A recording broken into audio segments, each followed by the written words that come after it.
Hello there. A very, very warm welcome to the CDP Awards Europe 2024.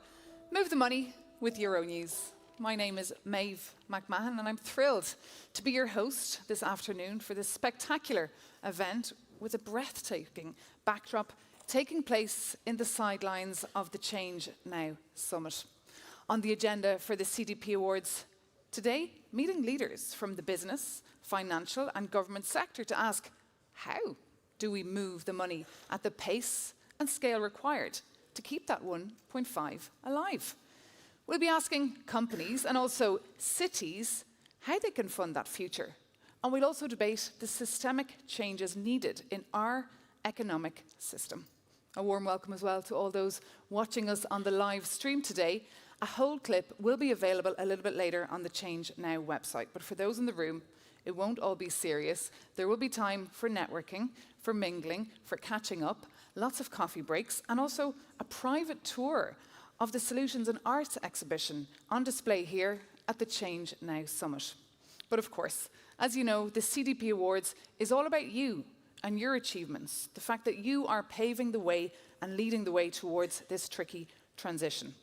It's all about the CDP A-lists and companies and cities that we'll be meeting a little bit later. And if you need information on the full programme, it's on your badge. You can just scan the QR code and you'll have all the information that you need there. And as you can imagine, of course, we have an amazing array of guests coming up on stage throughout the afternoon. And the first is none other than the founder of the ChangeNOW Summit, Santiago Lefebvre.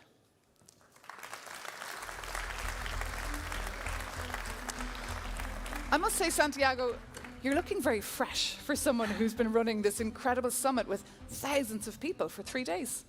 Well, we have a super team, I would say. That's why it's so fresh. But it's a real pleasure to welcome you here on this stage of ChangeNOW, as you say, with this amazing backdrop here. And tell us, how come you decided to found this summit? And how does it feel having the CDP Awards celebrated here with you? Yeah, well, the story is that at the really beginning, I've got inspired by some entrepreneurs willing to develop solutions for cleaning up the ocean, helping refugees, creating more circular economy. And those entrepreneurs were left alone. You know, they didn't have any support. They didn't find their peers. Didn't have the investments. And so we wanted to create a place where all those entrepreneurs and business leaders could find a way to scale their solutions. And so this is how ChangeNOW started. The first edition was in 2017, and now it's the 7th, and you are here in the world's largest event of solutions for the planet, with 35,000 participants joining and 1,000 solutions showcased here. Well, it looks very inclusive too. I believe it'll be open to the public tomorrow. There's young people as well all over today, students, schoolgoers. But just on that word solutions, because of course that's what everyone in this room is after, real practical solutions. What solutions can they see on display at the summit that are fitting with our theme today, which is of course, move the money? Yeah, well, first of all, I want also to say that something that makes the link also with CDP Awards is the fact that we have people champions and entrepreneurs championing transition, big companies championing this transition, cities also. And here, if we go into the solutions, for example, who are championing this transition, you have, for example, Novobiome. Novobiome, they are doing depollution of the soils, you know, of heavy metals, etc., using fungi and mycelium. And so they analyze what is the pollution, and they find the bacteria who's working against that pollution, and so they're unable to decontaminate the soil in a biological way. There is no chemicals used for that, and so that's something pretty cool, I think. That is pretty cool, and I like concrete examples. And just when it comes to the data that the CDP is collecting, how crucial is that when it comes to solutions? Well, it's very important, you know, because here, all the solutions that are here just are waiting to find customers, visibility, money, someone who could offer some help. And we have a lot of stories here that happened during the different years of people saying, I've met my first customer here, or I found my investor, or even sometimes talent. There is a lot of recruitment. We don't know it very directly, but there is a lot of people also joining the solutions that are showcased here also. So a lot of magic happening here at the ChangeNOW Summit in Paris. Thank you so much, Santiago Lefebvre, and congrats.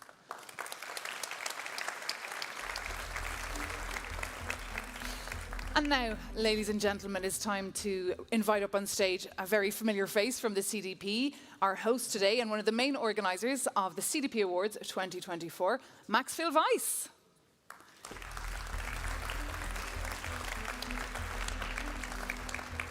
Hi, Maeve. It's great to see you again. It is so lovely to see you, and what a spectacular location for the CDP Awards 2024. How has the year been for you from a CDP perspective, of course? You know, I'm going to dive into that in just a moment, but what I wanted to start out with is to say to all the companies, to the investors, to the financial institutions, to the policymakers, to the cities, to all the A-listers in the room, to all of you, welcome to the CDP Europe Awards. Now, Maeve, let's dive into your question. Over this past year, there is just a simple, modest phrase that really captured the world's attention, and this is transition away. These two words that came out of COP28, they really didn't meet our expectations, perhaps, and they might not have been the two words that we were hoping to hear, but they really marked a pivotal moment. And this is that it sent an unmistakable signal to both investors and to corporations that our transformation is inevitable, right? So, what do we need to do? What we need to do is we need to follow the money. And that is precisely what we're going to do today. And when that happens, we're going to find that we still have such a long way to go. This past year, fossil fuel subsidies, they surged to a record $7 trillion, right? So this is something that is more than the GDP of Germany, Japan, and India combined.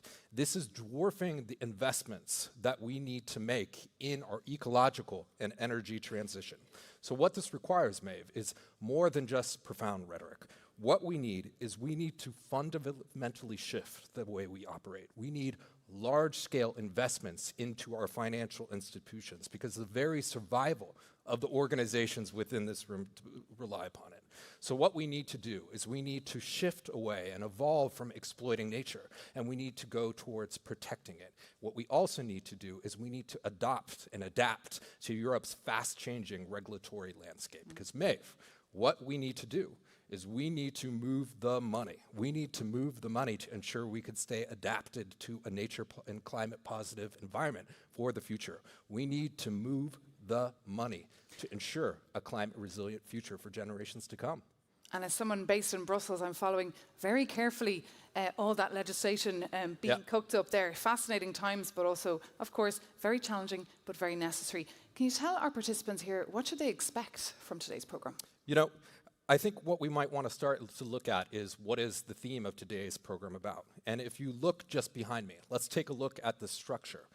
Financial ingenuity is what brought the Eiffel Tower to life. It is the classic first example of when we have private investments and public investments working together, and what is the classic first example of modern project finance, interestingly enough. And what is the result of this? Well, the result is innovative engineering, innovative architecture, and financial wins for both sides. It also marks a pivotal moment. It is an empowering symbol of what it takes to work together to get to real-world solutions. And that's why I'm so excited that today we're going to be launching the CDP Europe Report with our partners, Oliver Wyman, and it is going to highlight the financial gridlocks that we are facing, which are underpinning our climate and nature crisis. So what we need to do is we need to activate everybody in this room to be the architects of our sustainable future, to move the money.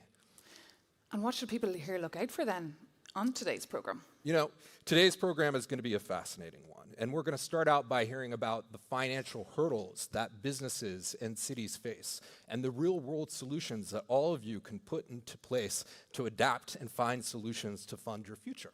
We're then going to zoom out, Maeve, and we're going to take a look at the underpinnings of our economy and what we need to do to structurally fix them and lay the foundations for a more resilient tomorrow. But what we really need to do is we need to ask ourselves some really fundamental questions. How can we transform traditional business models? How could we move capital to fund an innovation for technology within our future? And how can regulation create the right environment for investments? And what does this mean? What does this challenging economic and geopolitical moment finally mean for our ability to do what? To finally move the money.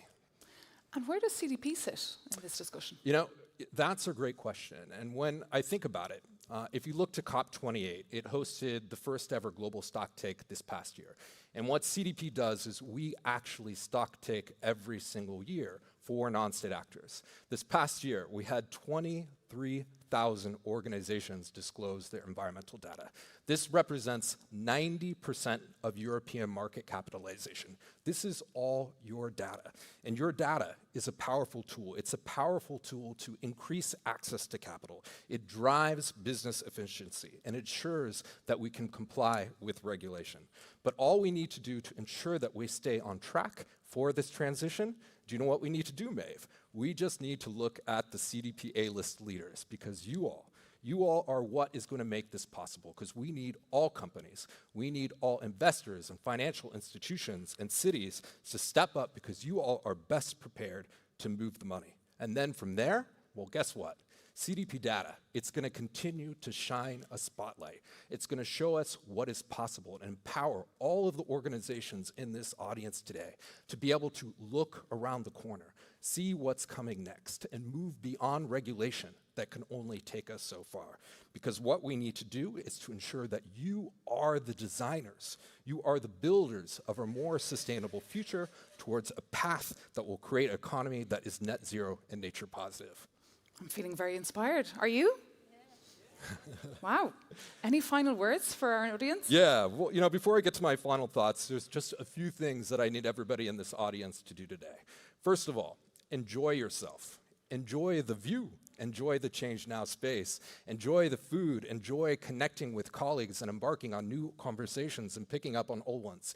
And if you see anyone in the room today wearing a red badge, that is a CDP staff member. So stop them, say hello to them, ask them how they're creating an economy that works for people and planet, because this is a problem that is not going to be easy to fix. So what we need to remember is it starts with innovative financial thinking. Without actionable insights from data and without the power of partnerships, this view behind me would look very different. So I have a challenge for each and every one of you in the audience today, to all the companies out there. What we need you to do is shift your spending to more sustainable investments and more sustainable solutions to create secure supply chains. To all of the investors within the room, the financial institutions, we need you to collaborate together to spread the risk. And finally, to all the policymakers, to the cities, the local governments in the room, we need you to create the right conditions to scale up green investments. This is going to be pivotal, because without all of you, without your work, if we do not move the money fast enough, the view behind me is going to look very different. And I think what is at stake is much more than just a monument. We are running out of time, Maeve, because the time is now. The Earth's future is in our hands. Maeve, humanity's future in our hands. The time is now. It's time to move the money. It is indeed. Thank you so, so much, Maxfield Weiss, for setting the scene for today's CDP Awards 2024. Thank you, Maeve.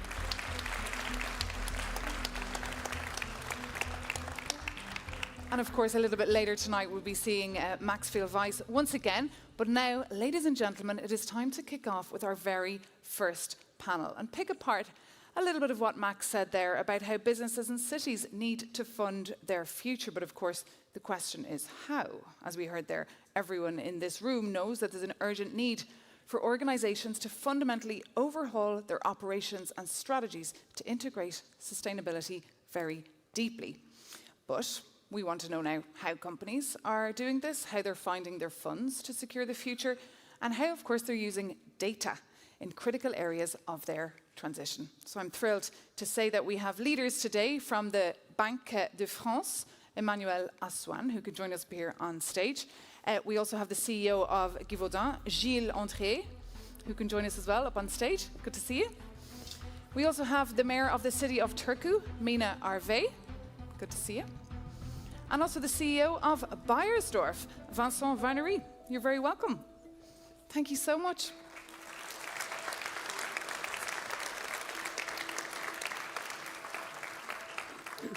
I wanted to start off on a positive note, but first I would like to admire your beautiful shoes that can kick off this very optimistic tone that we're going to kick off this panel on. And just see, for example, first talk about the opportunity for mobilizing investment in your sector. Vincent, should we start with you?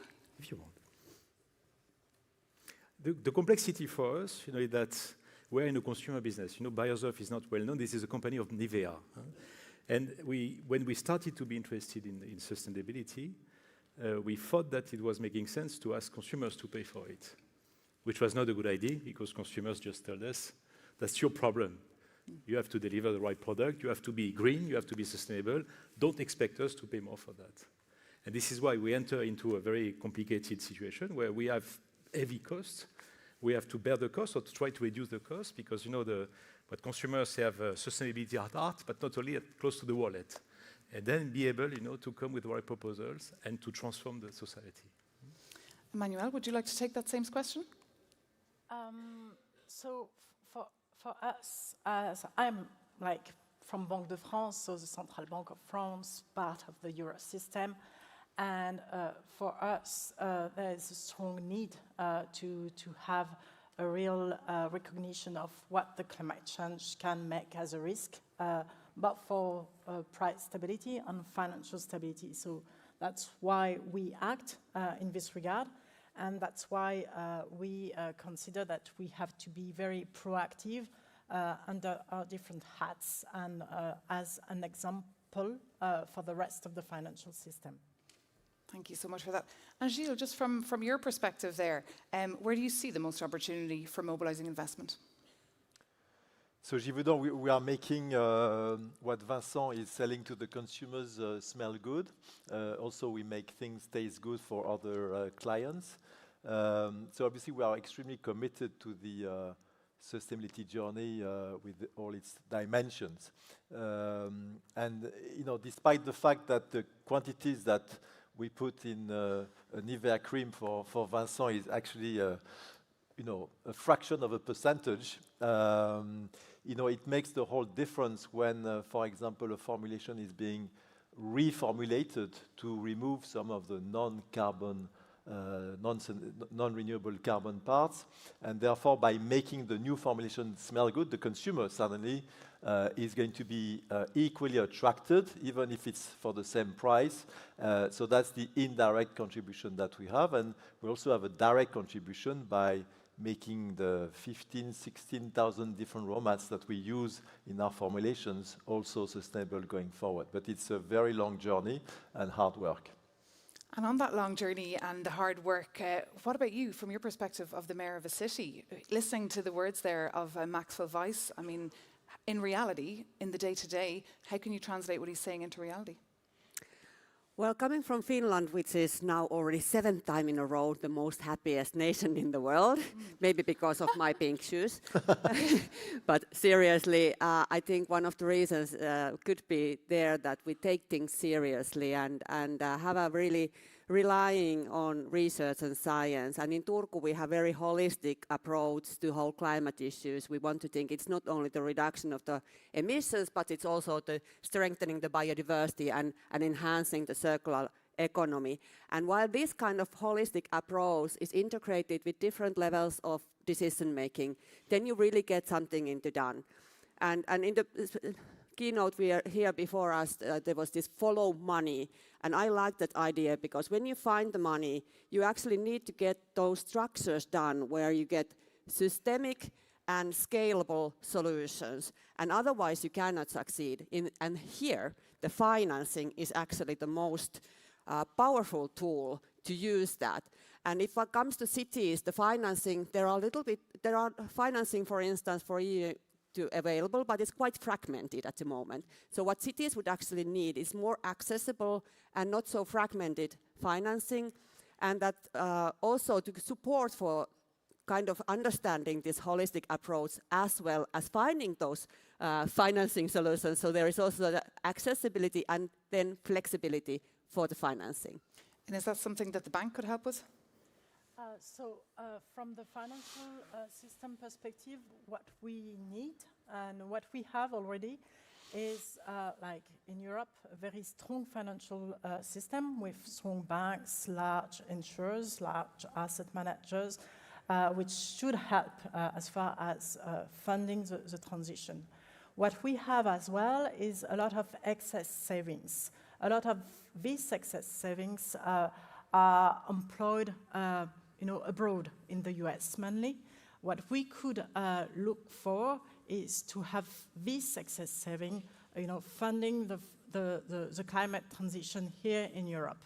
So what we need is to try to rechannel the excess savings towards the funding of sustainable investments. What we need, maybe what we lack a little bit, is to have viable investment projects, because we have a lot of money, there's something available there, but we might lack a little bit of those investments which should support the funding.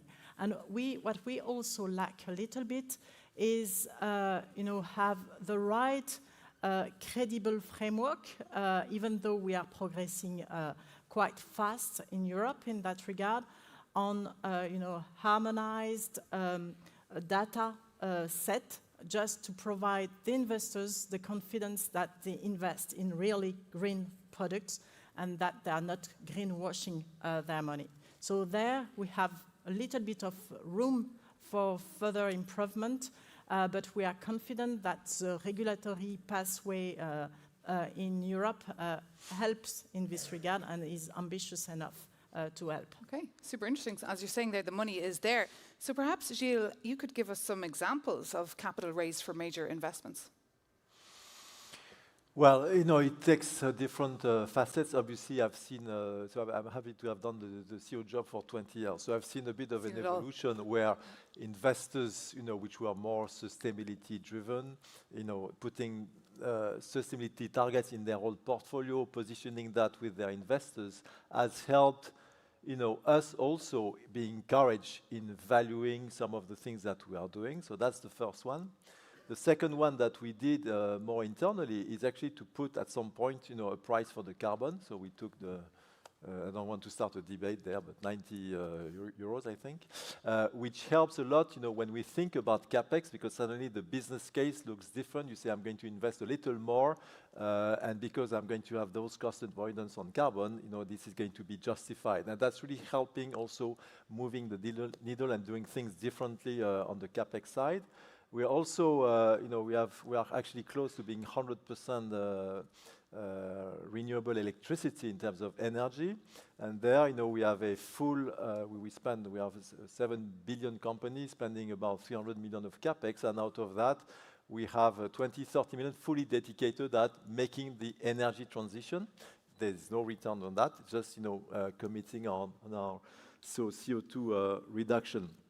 So those are examples, but I echo what Vincent says. At the end of the day, nobody pays for it except us as companies, because the consumer doesn't want to pay it. Therefore, my client doesn't want to pay for it, and we have to find ways to do that. But those are constraints, and I think constraints also help innovate and move the needle going forward. Would you agree with what you're hearing I there? agree with him. I took an example that we have in common. This is a product everybody knows. This is Labello. Labello, Nivea Lip. It's a very nice product. This is it's a market leader everywhere in the world. There was double plastic. There was the formula who had some oils. We were putting that in a blister in plastic. So we moved to something else, which is that new formula, recycled plastic, and box in paper. How do you want me to ask consumers to pay more for that? I cannot, because the guy is saying, okay, it's my Labello, it is the same, except that costs 150 million. That costs 150 million that I have to absorb in my cost. Again, I cannot make consumer pay for that, but I have to absorb that. And we believe this is right to do that because this is also a product which is used by young women, by young men also, and this is a kind of trademark for us. But there are also other investments that I would say it's part of our homework, and like Gilles, we have to do it. There are other investments where we need others to move. I give you the example of recycled plastic. I'm not producing recycled plastic. I'm using recycled plastic for the bottles of Nivea, of Eucerin. The issue I have is I don't have the right quality. So I have to pay 30–40% more for recycled plastic, but often my recycled plastic is grayish, doesn't smell good. So then I'm struggling with the beautiful perfumes of Givaudan. And my consumer says, I'm sorry, I'm not interested. You know, I had to stop some projects because of the quality of the plastic, because of the lack of investment, because you know that recycled plastic, just have to put the wrong ingredient into a bin, and then your plastic is destroyed. That's one of the big challenges for us. You know, that for all of us, for L'Oréal, Antoine, all of us, is to get the right quality of recycled plastic and having people investing on that. May I? Absolutely. Maybe I don't want to be polemist there, but I think that we have the transition risks that we are looking at closely from a financial stability perspective. And here there are some investments that we cannot discard, that we cannot avoid, whoever pays for it, because otherwise it's a transition risk for the firm, the possibility to lose the business and the consumer, because there will be a lack of interest from consumers because of a change in behavior. And what we try to assess from our perspective, from a supervisor, is how the firms can manage this transition pathway in order to abide and to follow the trends that are expected from a transition perspective. And doing anything else than going forward on a transition path completely fit for the Paris goals would be quite erratic from our perspective, from a financial perspective. I agree, but the issue is that, you know, the famous story of a scope 1 and 2 and 3. You know, there are a few companies saying very proudly they are able to reduce dramatically the scope 1 and 2 CO2 emissions. For us, it's 95% is scope 3. Scope 3 is what is given to us. You know, again, the recycled bottles, which I'm not doing myself. So we are in a journey which is we are doing our work, but we need the full chain, you know, the full value chain to do their work, to finance the right investment for us to deliver against this roadmap, which I agree with you is indisputable. And to add on what Vincent said, you know, what has also helped us very much to ensure the transition is, you know, because everybody is the scope 3 of somebody else. You know, I am his scope 3, but somebody else is my scope 3. You know, when we really started in the journey, I mean, I was shocked, you know, by the lack of data, of accurate data, especially when you deal with highly specialized things that we do. And so it didn't prevent many companies and companies like ours to actually shoot for the moon and to say by X, you know, will be 70% less CO2. But in this journey, it's about getting the granularity of data and moving away from all those proxies, approximation, and I'm a French, you know, in the world of Cartesian, so staying away from that so that you can really make decisive, sort of informed decisions when we formulate, when we make a choice, which has a much bigger impact down the road than, you know, making those decisions on just assumptions. You know, I take the example of the perfumer when they formulate, you know, then if they can really make the choice between this and that, having the exact CO2 weight for each ingredient, that makes a huge difference and that helps moving the needle. Okay. If I give you a scale from the city perspective, give you an example, we are, as a Turku, we are one of the 100 carbon neutral and smart cities by European, so in the mission cities, and we are going to be carbon neutral by 2029. Within this mission, we made our climate city contract, which was accepted last week. And there we have promised that our investment plans for this decennium to be carbon neutral are about 3 billion euros, which means basically the city and the city-owned companies. All those investments, we have very strict rules for us to be, that they really are green. And we are following like EU taxonomy, we are following all measurements. And that's what we are coming to the concrete example while we're actually doing those planning for example, for a school. And we know that the school is actually today, it's a really expensive one. The schools in general are very expensive ones. But if you put there the green, those requirements also, so you actually pay few million euros more than without those green requirements that we have put for ourselves. Obviously, if we will do that with the whole investment plan, it's a huge, huge sum of money, and this should be solved also somehow for the front-runner cities to have this motivation to do these kind of investments and have really the impact that we are trying to get. And that's why I say that the green transition is not going to happen unless it's happened in the local level as well. Of course, we need the national level, EU level, global level, all those as well, together with businesses. But if the cities are not implementing this, so then it's not going to happen. And what untapped opportunities are you also looking into, want to access funds? Sorry? What untapped opportunities are you looking into? There are quite a few, for instance. For instance, public-private partnerships are something that we should actually look into more. And in our size of the city, it's even more practical than in many places. We do actually have a very much cooperation with our local businesses. I'll give you one example. We have a big Bayer pharmaceutical site in our city, and they made a new investment for the new site. And it was a huge investment, 250 million euro investment, and it's their globally first site within Bayer which is carbon neutral because of that they could use that sustainable energy that we are providing for them. So these kind of collaboration are very strategic, but they can also be a very competitive advantage for the cities if you manage to do those in right ways.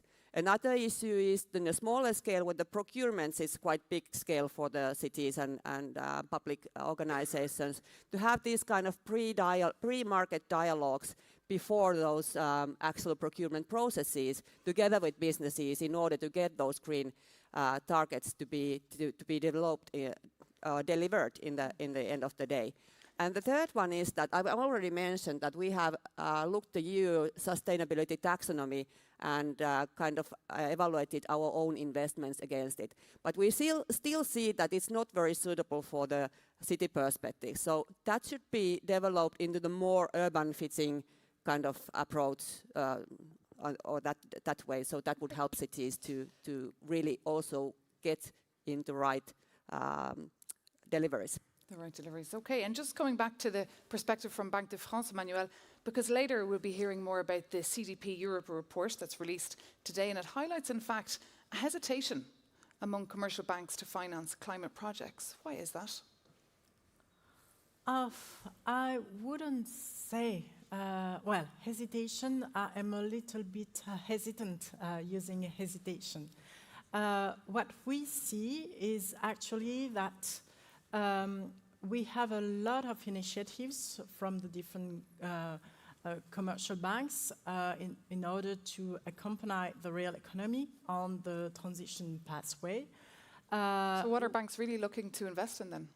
So what we have as maybe has a little bit of obstacles, of impediments, is of course the capacity to decipher amongst the lot of data that we have, the ones which are very useful, and the ones which will not, make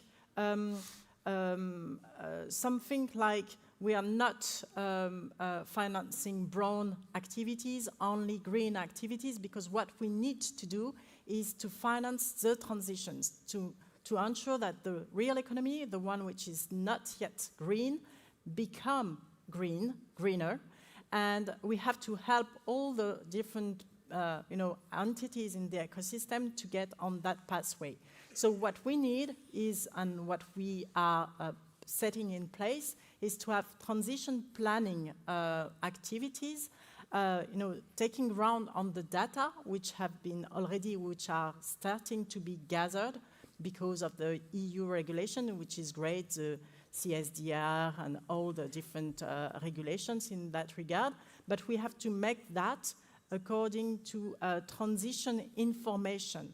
And here we have the latest directive on due diligence, which will be a big, big help in this regard, and hopefully it has been adopted in order to enforce transition planning for all the different stakeholders, different firms, corporates, either financial or not financial. And in this regard, we are very eager to help, to support. We are in the process of developing for the firms, so for the non-financial corporates, a climate indicator in Banque de France. So trying to assess where the firms are compared to a sectoral transition pathway in order to see whether they are beyond, above, below the expectations. And maybe one last word for financial system. We are a supervisor of banks and insurers, and here we also define some expectations vis-à-vis their climate footprint, their climate transition, the way they should set up governance in this regard. And since we defined expectations in order to get along with the transition pathway to the Paris objectives, we assess whether they meet the objectives or not. And when they are not meeting those objectives, there might be some capital issues for them, additional requirements, because we consider that they are at risk. Okay, very interesting.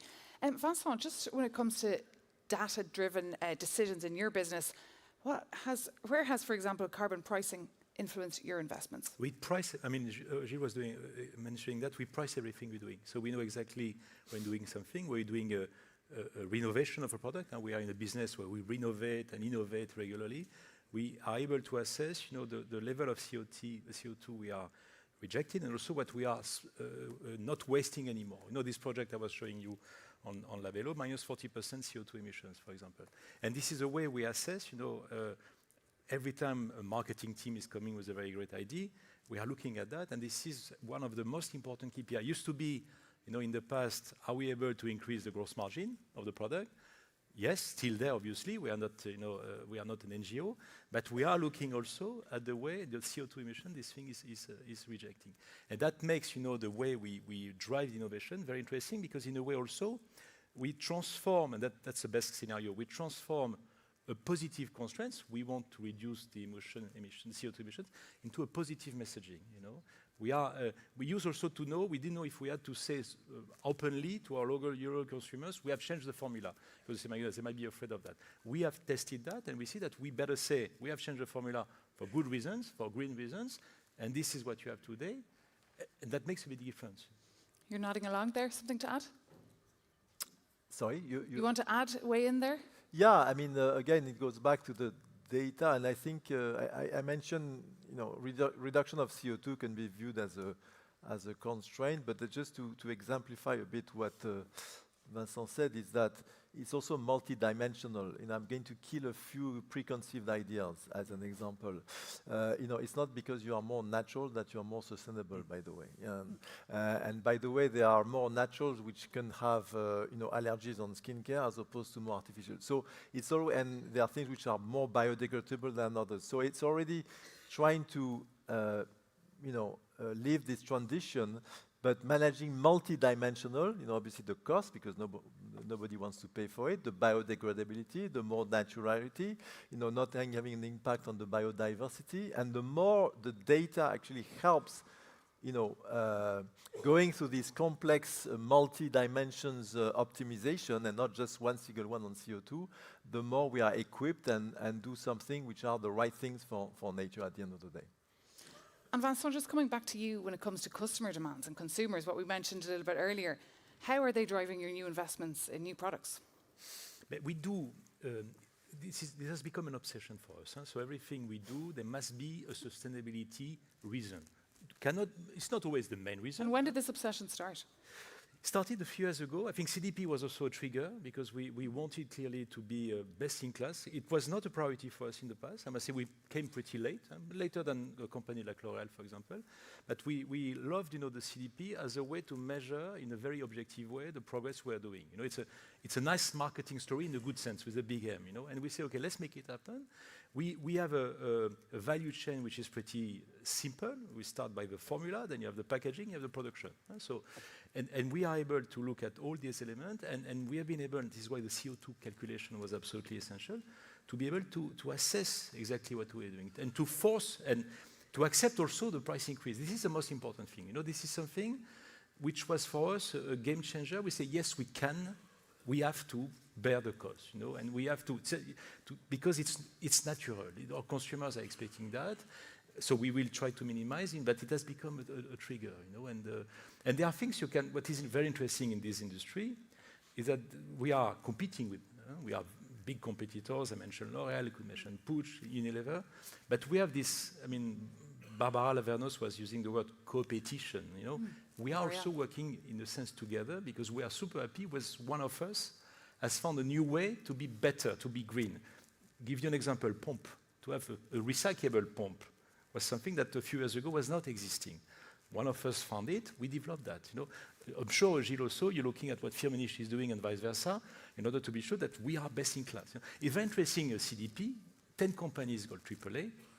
4 or 5 of them are in the cosmetic beauty industry. That's interesting, because it means that this industry is particularly willing, you know, to be best in class and to deliver the right product. And speaking of best of class, as you mentioned earlier, your city has been the best, top of the class as well when it comes to CDP, an A-list city for 5 years in a row.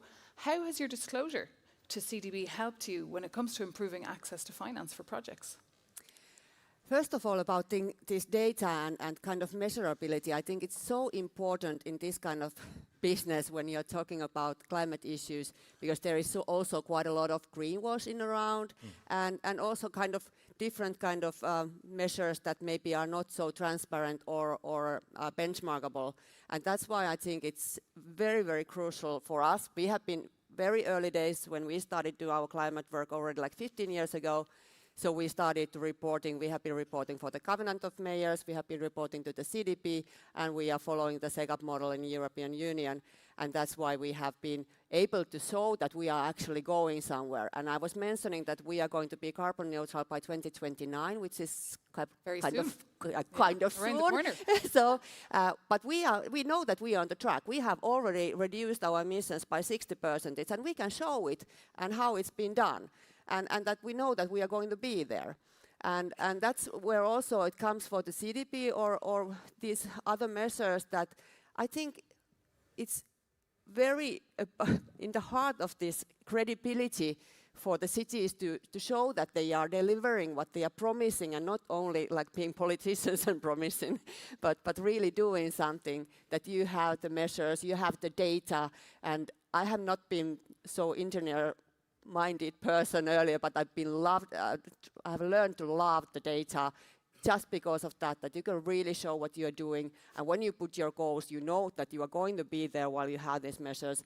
And that's why I think it's so very important that we have this platform like CDP, and we have the other platforms, and even in the future, maybe not so many platforms that we have at the moment would be even nicer. What a catchphrase there. I've learned to love the data. That's one takeaway we'll be taking away from this afternoon awards. But also from your perspective, a similar question on the company side. How has disclosing data to CDP and having, of course, the A-list score helped you when it comes to raising capital? You know, I'm a product of the French education, so you always, look at your scores, at school and so forth. So obviously the CDP scoring every year is like you need to make progress and everything. So it has helped us, obviously to make progress. That's part of it. One thing which has also, helped us. So we are a public company, so when you commit something publicly to your investors, you better deliver. And one third lever is really about, putting also the sort of at the end of the day, the sort of long-term incentive plan of our people, of many people at Givaudan, are very much geared and measured against achieving sustainability scores, diversity scores, and so forth. And when you start to actually, really moving the money, that's a bit the question mark, And so when you incentivize people, you also help, moving and making these decisions, different. So that all the levers that we have had, but certainly CDP scoring and trying to improve against that is certainly a great lever. And just, Emmanuel, I'm going to turn around to look at you and get the perspective from the Bank of France, because we've heard some of the challenges raised on the panel already. But how then can the central bank uniquely support investment technologies that are currently unprofitable? So there maybe the perspective would be around what we can do from a monetary policy perspective, and because we are a very specific investor or actor in this regard, because we are the sole one in a financial ecosystem. So what we know is that that investors, because we are investors, we have like own assets to manage. We know that we can tilt our investments towards sustainable investments. So even though the reward, the rentability of it is, profitability is a lesser than the full set of possible investments. So it's possible because we did it and we are aligned with the Paris objectives. It's also possible to go ahead and to say, well, since we have a lot of risks, physical risks, transition risks with climate change, we have to take that into account, and we have to make it as a state of play and consider that for our investments, and maybe prefer some investments which will not be faced with those sort of risks. So there, we have already, from a Eurosystem perspective, so the ECB and the full set of national central banks of the euro, already tilted our investments from a monetary policy perspective. The collateral framework, because we grant loans to the credit institutions and we take financial assets as a guarantee. It is also already providing for climate criteria, and we are also very eager to make the compliance with all the regulatory disclosures, the European one, a very important cornerstone of our monetary policy framework. So if a firm is not compliant with the CSDR requirements, it will not be eligible as a collateral for the monetary policy, which is quite a signal from a perspective from the banks, from the whole set of investors. And that's where we can act and we can send signal, because the biggest signal, it was mentioned, the carbon price is the thing which will trigger and orientate the flows, the capital flows. But where we can intervene is as an addition to that, in order to add some signals from what we can do. That's what it's all about. And just from the company perspective there, what would move the needle most for your investments to flourish? Would it be, for example, collaboration with other businesses, policy, or capital markets? Vincent?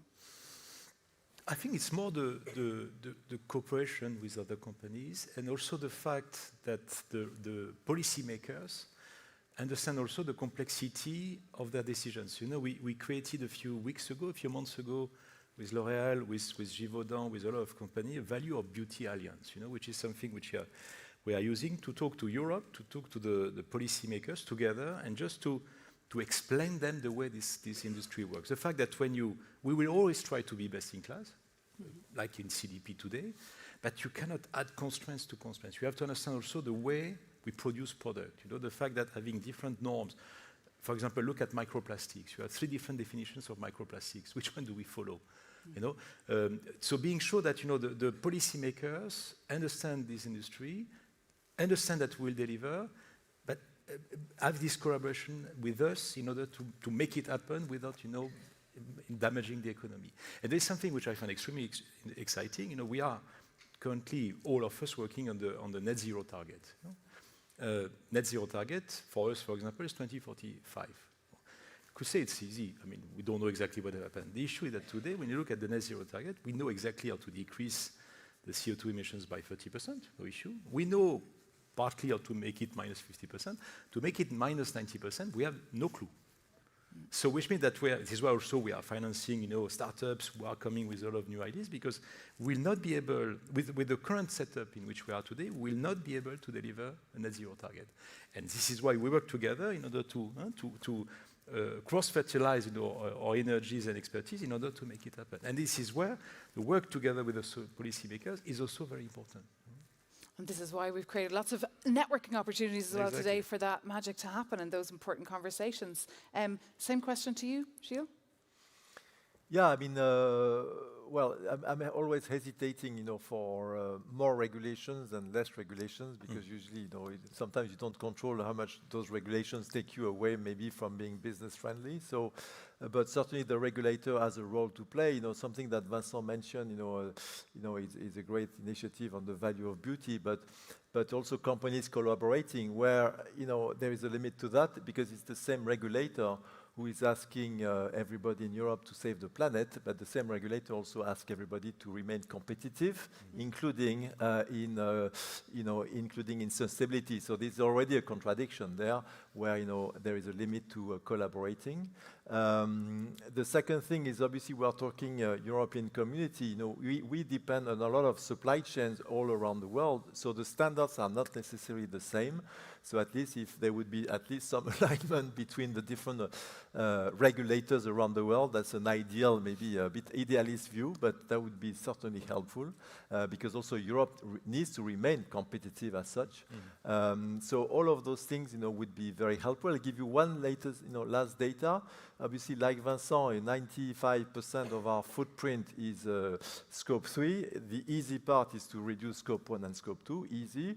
But we know that 30%, 25%, 1/4 of our scope 3 is simply the grid, the energy grid, so which all our suppliers depend upon. So if that would become 100% renewable electricity, we solve 25% of reduction of scope 3 for everybody else. So that's what maybe the regulator, the Banque de France, or whoever, can certainly help as a whole, because that's where energy is.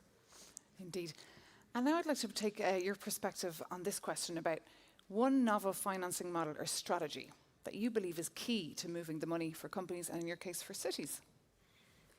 I think for cities it's very important to have this flexible and accessible financing, not only for pilot projects and funding, but also the larger scale investments, because that's where the big kind of effects are also.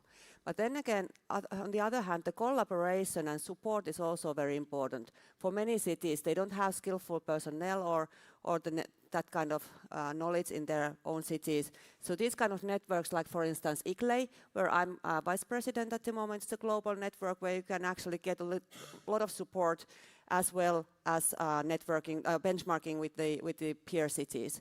And then third, I think, is that these kind of financings, green financing, like for instance European Investment Bank is supporting. So this is very good way to kind of give a little bit cheaper money for that requirement that you will, in the end of the day, do those requirements that you will deliver the green transition. So I think these are kind of the crucial things for the cities, which can actually make this transition to be real. And you mentioned the European Investment Bank. In fact, the Luxembourg-based bank, will be speaking to Ambros Fayol a little bit later, the Vice President, to hear his perspective on that. But let's get your take on that same question there that I just asked about one novel financing model or strategy that you believe is key. Oh, that's a tough one.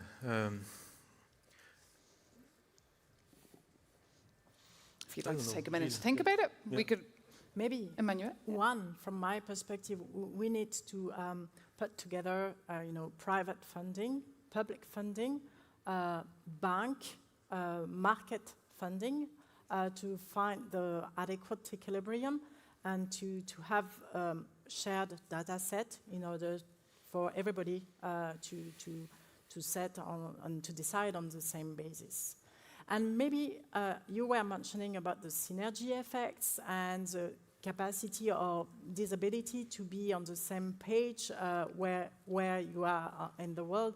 What we have decided, it's like 7-8 years ago, that climate change is a key topic for us as central bank, and that it was useless to get into that in isolation. So we have set up what we call the Network for Greening the Financial System. We went there, it was started in 2017, at a time when the US were not very keen to address climate change. We were a little bit in isolation. It was mostly European. Now we are more like 150 members, central banks, supervisors, acting together. We are a coalition of the willing and trying to share experiences, trying to put and define in common some common goods, and the scenarios for climate change transitions are one of the key tools that we developed all together. So synergies are there from the Coalition, I like that. Coalition of the willing. It's a term that comes up a lot in Brussels where decision making can be very tricky. We're running out of time, but was there any amazing idea you'd come up with there that you'd like to share? No, I was thinking of there's one word we have repeated again and again, which is Europe. And it's also something when we work together with this value of beauty, we thought that we are lucky enough to have an industry which is mostly coming from Europe. And the beauty industry, the perfume industry, this is very strongly European. We want to work together. We are working together with the European Commission. We're working also in each of the member states. And having this European mindset in the way we invest, in the way we drive the sustainability, in the way we drive innovation, is the best way also to succeed. Because as Gilles said, the issue also that if we lose competitiveness versus China or the US for our own businesses, that's a nightmare, you know? That is a nightmare. And there's weekly conferences on that topic taking place in the heart of the EU over in Brussels. But I'm afraid we have run out of time. A round of applause for our panel. Thank you so much. Thank you.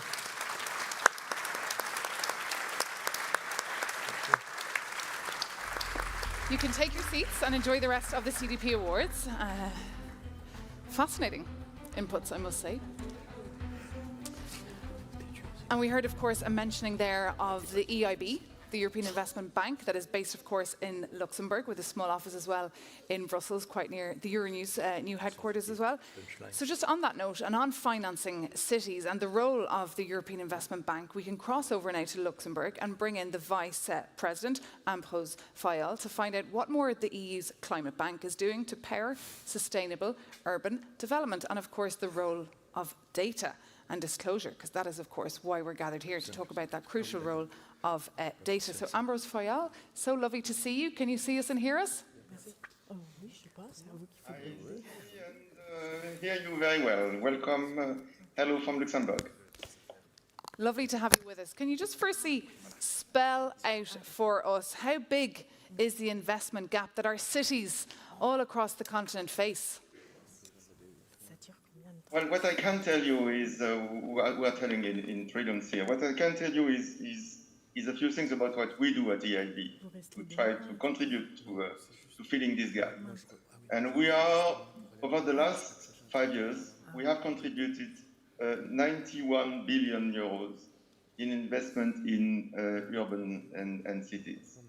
That means around 80 to 20 billion a year. So this is one of the major activities of the EIB.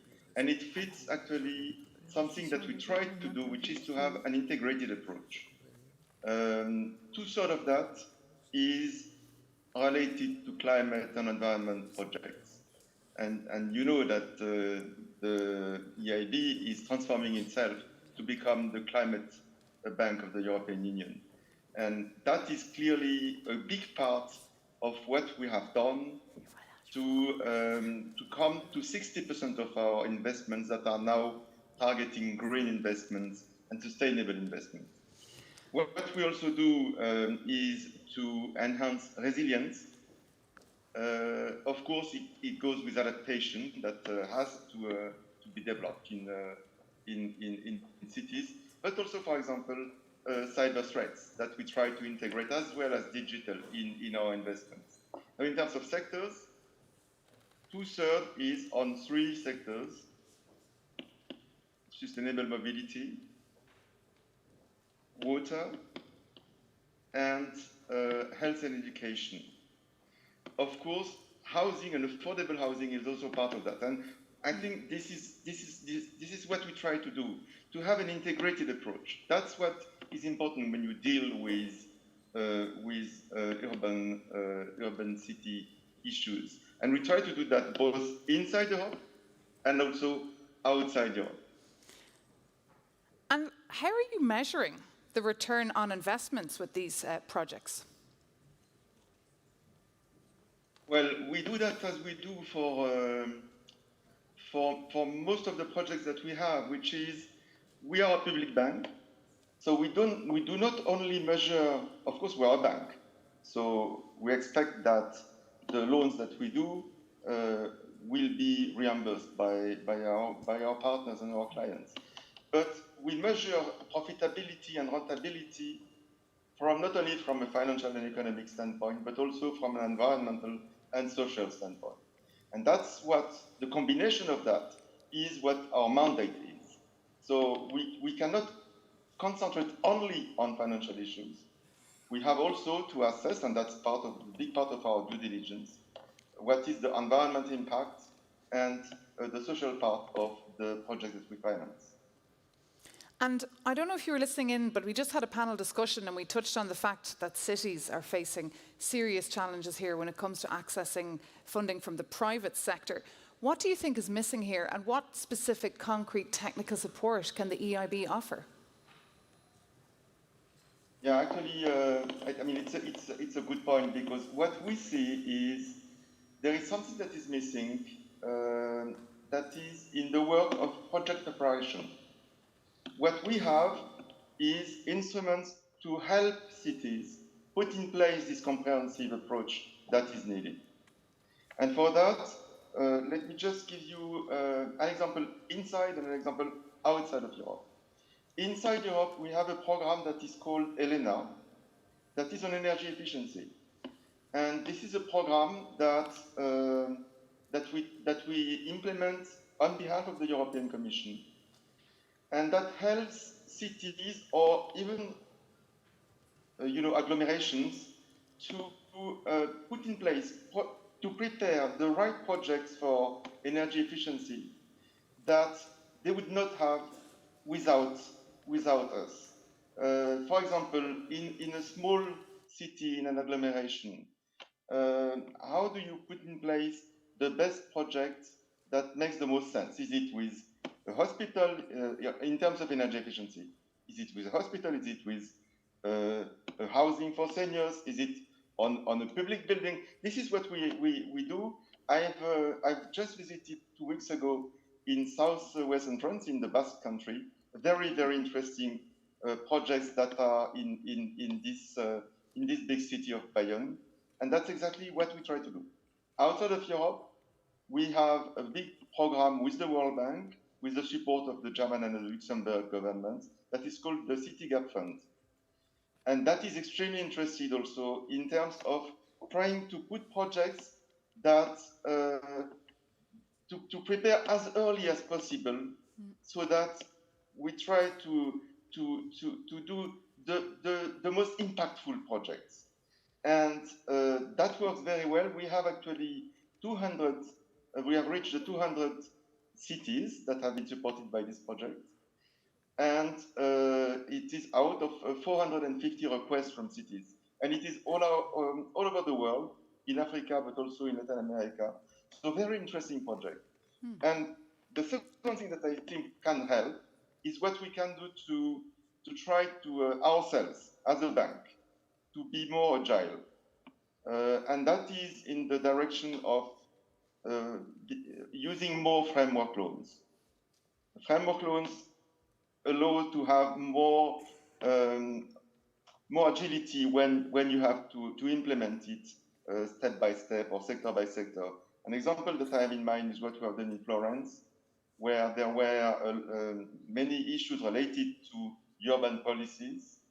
A big part was mobility, but a big part was also water, drainage, this kind of projects. I think the combination of that can help bring private sector investors, plus the thing that was discussed also, which is on data. That has also an impact. Data can help bring private sector. Well, data, of course, our ears popped when you said that word, because we're here celebrating the CDP Awards, so it's all about data. But how exactly does the EIB plan to incorporate data disclosed by cities to further support its urban investment strategy, Ambrose? Well, actually, we use this data to our own due diligence. I mean, we are very, very pleased with what CDP is developing in terms of data. We think it is very good in terms of better understanding the challenges in cities, in helping us in due diligence. For example, when we do a rapid bus in Africa, it is quite helpful to have the best possible data, also anticipation of what's going to be the demand forecast, so that you do less mistakes, basically. And also, I think it's important in terms of accountability, transparency. That's also what brings investors, because especially for green investors, they need this kind of data. And the word that I would just add is, in terms of data, what you do in CDP is really, really good. But it's not only on urban data. We are making progress in many things in terms of allowing people to have more data. One example that we have worked on with other multilateral development banks and with a number of bilateral development banks is a project called GEMS, that is basically a credit risk database.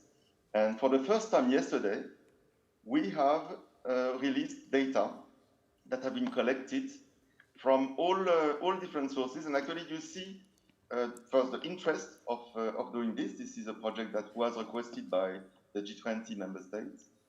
But also, you see the interest in terms of forcing institutions to do a better job in having data, in collecting data, and in publishing data. So well done, CDP. So well done, CDP. Well, a round of applause for CDP and to everyone in our audience.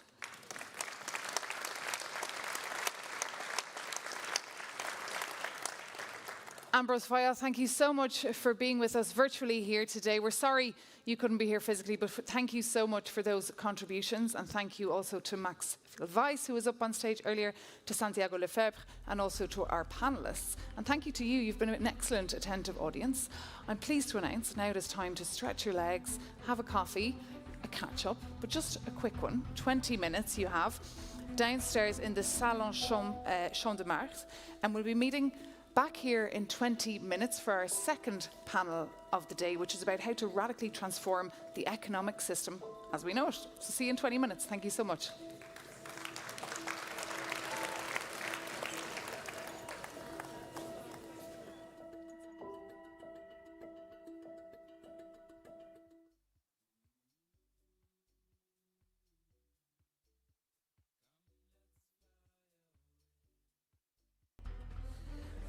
Welcome back, everyone, to the CDP Awards 2024, taking place here in Paris at the foot of the Eiffel Tower in the sidelines of the ChangeNOW, the 7th edition of the ChangeNOW Summit.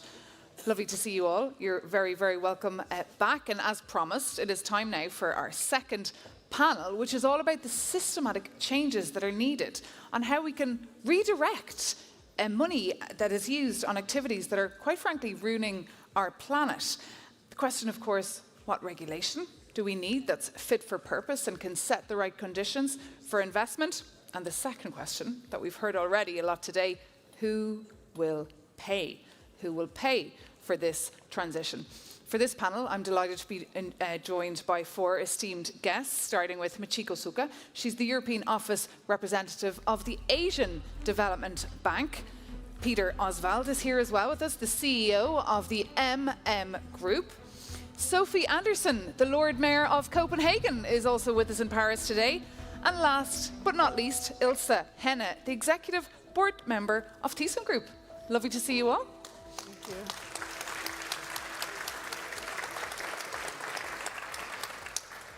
Peter Oswald, blessed among women there. Yes. On today's panel. It should be feisty, I'm sure. What we've heard today is we need to move faster. The science is clear. Everyone in this room is perfectly aware of what is at stake. Maxfield Weiss as well was very clear in his opening remarks as well. But what one system level barrier most needs overcoming, do you think, to finance and deploy climate solutions at the pace that is required. Perhaps as we start with you? Oh, it's always difficult to name one. We heard many already in the panel just before us. I think it's always a balance between what do we need to do as an industry amongst us? How can we build networks that anticipate the transition and the investment that it needs into the transition on the one side, and on the other hand, of course, it also needs the right policies. It needs the right setting for industry policy. I think we need to rethink, especially for us as a steel producer, of course, what do we do in terms of trade, defense, etc. So it's very multifaceted, but it's always a combination between building networks, as we already heard in the earlier panel, and then setting the right tone by policymakers. Indeed, it's always about finding that combination, if you like. Let's bring in now your perspective from the Asian Development Bank on that question. I think the simple answer is we need good projects, implementable projects, and scalable projects. And we're talking about moving the money. And it's one important aspect to catalyze the money, to have the enabling environment to catalyze money. But it's also important, equally important, to have projects that are implementable, that address sustainability, that address the climate, and that address nature. And it's not always straightforward. Yeah. No, it is not always straightforward. That is why we're here together trying to find solutions all together. Peter, you are the CEO of the largest carton board producer in the whole of Europe. So what would your perspective be on this challenge? What needs to change in our economic system if we really want to reach those targets of net zero? Yeah, I see there is still a hesitation to give the right incentives. And I just give two examples. Let's say in Poland, we invest now in renewable energy. So we have two projects. One was in renewable energy. The other one is simply expanding our production. Today, we don't see any difference in terms of, for the one we get a subsidy, for the other we get no subsidy. For the one we get, let's say, a long-term cheaper loan. For the other, we don't get it. They're equally treated. So you get the dilemma as a manager to say if the one project is a 15% return project and the other one is a 20% project, you should do the 20% project, but the 15% project is the one about renewable energy, where we say we already have 68% and we want now to go to 80%, for instance. Another example, I was really admiring the European Parliament when they passed this plastic tax, where they said there is so much environmental costs associated with plastic in the ocean, etc. So we put a tax on it. But of course, the tax should be paid by those who originate it. And then no government dared to implement it. So we all, our company, which is no plastic, pays taxes for plastic, and we all as ordinary citizens pay for it. And I think there, and I was asking our environmental minister in Austria, so yeah, and she said, yeah, lobby is too strong. And if you don't give the right incentives, it's very difficult just to appeal to people to make decisions where there are no incentives or no punishment, so to say. So there we need to get more, have more courage. Okay, very interesting point there from Peter. Same question to you from the perspective of being the mayor of Copenhagen. Well, I think that for many, many years in Copenhagen, we have managed to finance climate adaptation plans in public-private sharing and sharing of the risks. And we also had a government that said that it was okay for us to do investments in renewable energies and use tariffs as a system for the people who get district heating or get the energy out of it, that they could actually pay for some of these investments. So far, so good. But now we are moving into new territory. We're going to make a new climate action plan, and we're going to look at the Copenhageners, the footprints of the Copenhageners. And what we see is that, for instance, the built environment, when it comes to our city and how we need to renew our city all the time, at the same time having even more Copenhageners, now it's getting pretty difficult, because if we build a school where we reuse the buildings and where we reuse the materials instead of using up new resources all the time, it's going to be more expensive. And who is going to pay for that? In all cities around the globe, we see the cost of living is rising, and especially on the market of housing. And now we come here and we say, and you need to reuse, and you need to be more aware of the energy that you're using, and you need to do the investments, but sometimes the investments make the housing 10% more expensive, and that is very difficult to work with in the city. So I don't have all the answers today, but I'm just saying that when it comes to climate crisis, cost of living, we need to find a way into how do we manage to move forward. That's the reality on the ground, that you're painting a perfectly clear picture of your city, a similar conundrum for cities all across the continent. You mentioned what's keeping you up at night, Peter Oswald, and what you dislike, but what about policy networks and specific changes in markets and policy frameworks that could accelerate your transition investments? Yeah, it's actually what I said before. It's incentives. You have to, if you want people to change, of course you can appeal to them. And we heard the example from our valued customer Bayersdorf, that you say, I just absorb more costs and make it happen. But you could have incentives, both positive and negative. I mean, we are used to it. If we go to the petrol station, we pay not so much for the petrol, but we mainly pay taxes. And that's right, because we want to avoid it, and it's one way to steer it. And that should be used more. But of course, it's difficult, because in a democracy, you want to be elected, so you have always interest groups who defend their interests. But it is all about incentives, making the right incentives. And it's good, for instance, that the CO2 price is where it is, and it should be 100. That's actually what we calculate for all our capex, because then we can justify to do something against it. If the costs fell tomorrow to 10, then it's more difficult. You still want to do it as a company, but it's difficult to justify it. Ilse, what about you? Any specific policy frameworks? I think it's of course about incentives, but I think what is even more important is that we understand that in order to create what I call an industrialized but decarbonized Europe, we're going to need to focus on building other kinds of networks. Yeah? There is nobody who can industrialize or decarbonize this industry on its own, in its own industry. I think we really need to cooperate. Looking for us, for example, at our steel mill, we need green hydrogen. Yeah? And we cannot for green hydrogen, we need a lot of green electricity. And we cannot create this green energy ourselves. We need to cooperate with other companies. We can offer stability in demand, and then you need an infrastructure being built. Incentives can help, but I still see that very often we try to solve the problems in a too isolated way. And why is there not more cooperation? What's hindering it? Well, I think it's about thinking it's about thinking in new ways, of course, so we need to overcome some biases that we have, but of course it's also about each of us building sustainable economies, sustainable in the way that we need to make money also with our green business models. So there is always a trade-off that is on the table, and I think next to incentives, wanting to overcome this trade-off and thinking more long-term is definitely also what we need. More long-term thinking, indeed. And just when it comes to development banks, what role can they play here in funding or in putting up funding to signal investors towards projects that are, of course, beneficial for society and for the climate?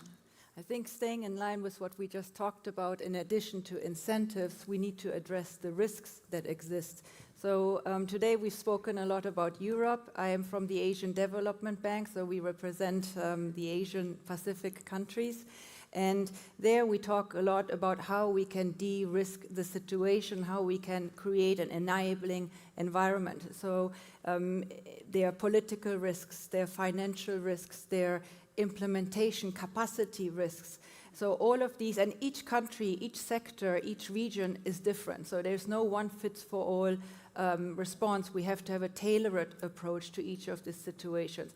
So what we do is we address and work together with governments to address the risks that are there in order to create an environment that's enabling for the private sector to come in. That's the incentive, to create the incentives or create the environment where governments can create the incentives for the private sector to come in.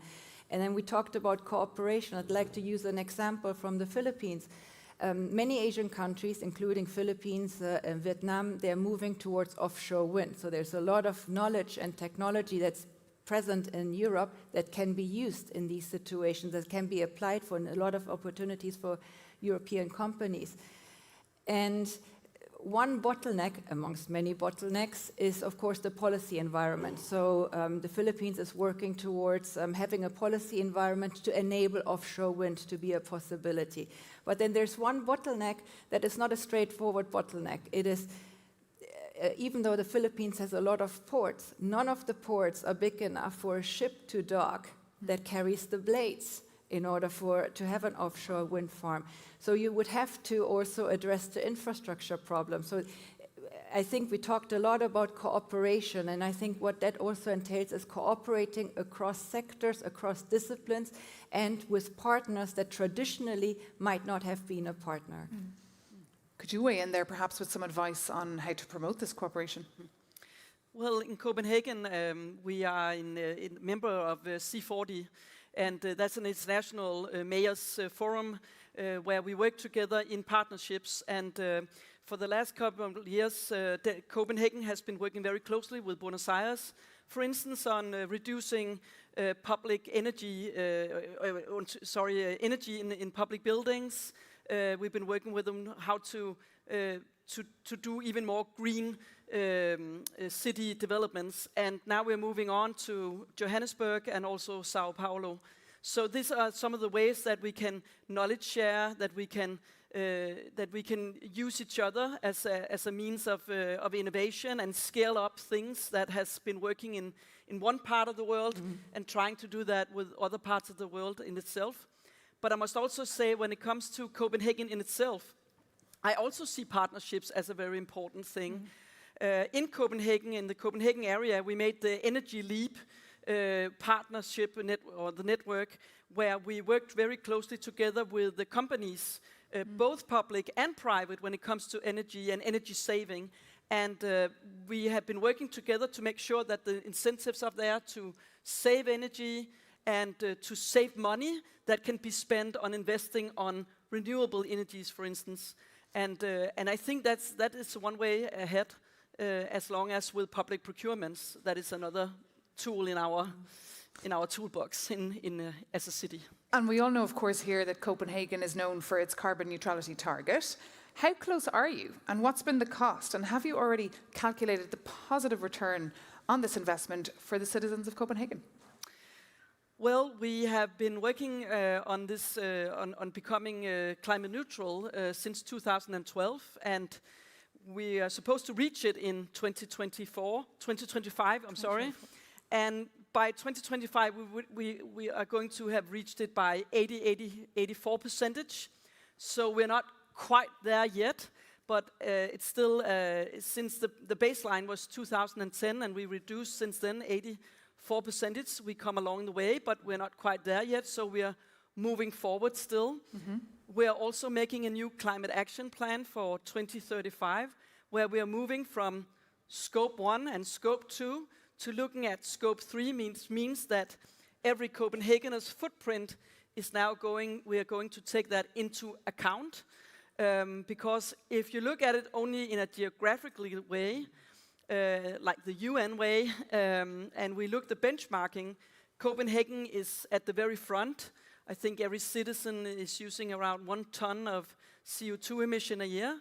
But when you look at it as part of the rich global north, we're not even there. I mean, it's embarrassing. You're not even there? No, we're not even there. And, well, and it's embarrassing, and we need to take that into account. So this is kind of a new way to look at it. And if we're taking into the Copenhageners' CO2 footprints, partnerships, it's certainly what we're going to do, because as a municipality, we cannot tell our citizens to not drive the car with gasoline or not eating a beef or something like that. We have to work very closely together, and also closely together with business.